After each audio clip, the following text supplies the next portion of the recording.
പാർലമെന്റിന്റെ മൺസൂൺ സമ്മേളനം ആരംഭിച്ച പശ്ചാത്തലത്തിൽ നീറ്റ് പരീക്ഷാ ക്രമക്കേടുകൾക്കെതിരെയും വിദ്യാഭ്യാസ പരിഷ്കാരങ്ങൾ ആവശ്യപ്പെട്ടും ഡൽഹിയിൽ നടന്ന പാർലമെന്റ് മാർച്ചിന് നേരെ പോലീസ് അതിക്രമം. കോക്രോച്ച് ജനതാ പാർട്ടി സംഘടിപ്പിച്ച സൻസദ് ചലോ മാർച്ചിൽ പങ്കെടുത്ത നൂറുകണക്കിന് വിദ്യാർത്ഥികൾക്കും യുവാക്കൾക്കും നേരെ പോലീസ് ലാത്തി വീശുകയും കണ്ണീർവാതകം പ്രയോഗിക്കുകയും ചെയ്തു.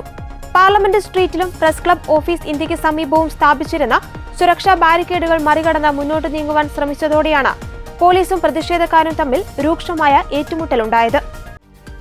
മാണ്ഡി ഹൌസ്, ജന്തർ മന്ദർ പ്രദേശങ്ങളിൽ നിന്ന് പാർലമെന്റിലേക്ക് നീങ്ങിയ പ്രതിഷേധക്കാരെ തടയാൻ പോലീസ് ബലപ്രയോഗവും ലാത്തിചാർജും നടത്തി.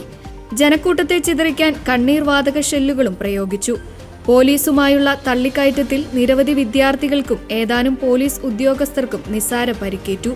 പോലീസ് നിർദ്ദേശം ലംഘിച്ച് ബാരിക്കേഡുകൾ തകർക്കാൻ ശ്രമിച്ച 10 മുതൽ 15 വരെയുള്ള പ്രതിഷേധക്കാരെ പോലീസ് കസ്റ്റഡിയിലെടുത്തിട്ടുണ്ട്. ന്യൂഡൽഹി മേഖലയിൽ ഭാരതീയ നാഗരിക് സുരക്ഷാ സംഹിതയിലെ 163 വകുപ്പ് പ്രകാരം നിരോധനാജ്ഞ ഏർപ്പെടുത്തി.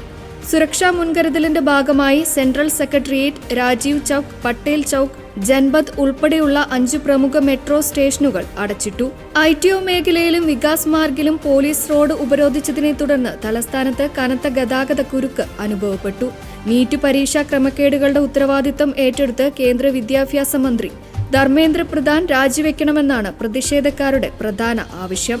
അതേസമയം സംഘർഷങ്ങൾക്ക് പിന്നാലെ പ്രശ്നപരിഹാരത്തിനായി കേന്ദ്ര സർക്കാരുമായി ചർച്ച നടത്താൻ തങ്ങൾ തയ്യാറാണെന്ന് CJP പ്രതിനിധികൾ അറിയിച്ചു.